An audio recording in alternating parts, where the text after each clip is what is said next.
This is the family tree of Jesus Christ. For centuries, we've seen it as the undeniable historical proof that he is the promised Messiah, the son of David and the heir to the promise. But if you look closely, and I mean really closely, you'll find a shocking problem. A contradiction so obvious it's hidden in plain sight. The Gospel of Matthew begins by meticulously tracing a bloodline from Abraham through David, all the way down to Joseph, the husband of Mary.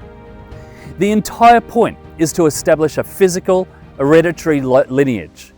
But then, in the very next passage, the Bible tells us something that seems to blow the whole thing up. Jesus was conceived by the Holy Spirit. He was born of a virgin. So here's the problem.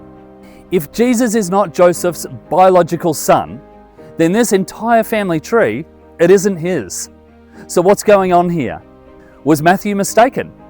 Or is there a deeper truth being revealed that we've missed for 2,000 years? So let's break this down. The genealogy in Matthew is clearly the family tree of Joseph. It traces his ancestors, his bloodline. But then the author Matthew immediately detaches Jesus from the very bloodline by stating he was conceived by the Holy Spirit. So think about it. The record goes to great lengths to list 42 generations, ending with Joseph. Then it quickly says, Joseph, the husband of Mary, of whom Jesus was born.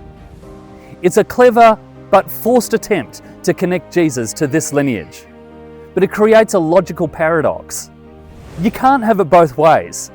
Either Jesus is the biological son of Joseph and the heir of Abraham and David by blood, or he is the Son of God, conceived by the Holy Spirit. The genealogy seems to deny the fact of the virgin birth. So why would Matthew, under the inspiration of God, include such a glaring, man-made contradiction?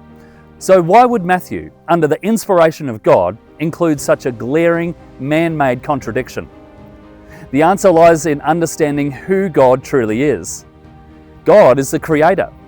He doesn't belong to creation. He doesn't have a family tree. To give God, the creator of all mankind, a human genealogy is frankly absurd. It's like trying to draw a family tree for the Son. When God becomes flesh, he takes on the form of a man, but his essence is divine. He is entirely different from us created beings. So how can we place God into the category of a created being? Abraham was not God's ancestor.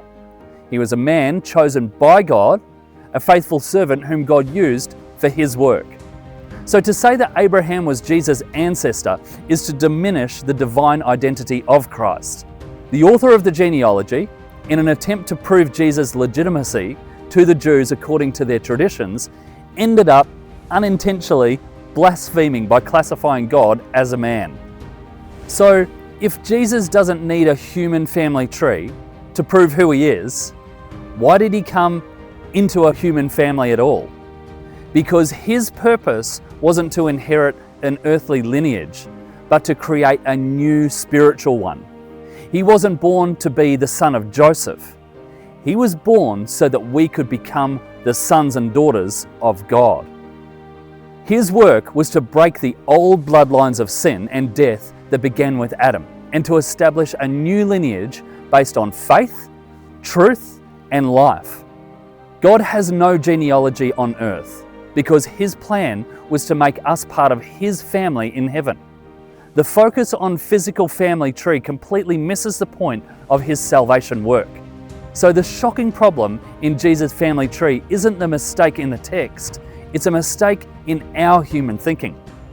In a man-made attempt to fit in the infinite God into a finite human box. The truth is, Christ's identity is not proven by his earthly ancestors, who they were, but by the truth he expressed and the work he performed. So this is just one of the many human notions that have clouded our understanding of God's true work.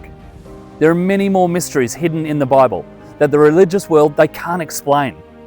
If you're ready to move beyond religious traditions and understand the deeper truths about God's plan of salvation, we invite you to our WhatsApp study group.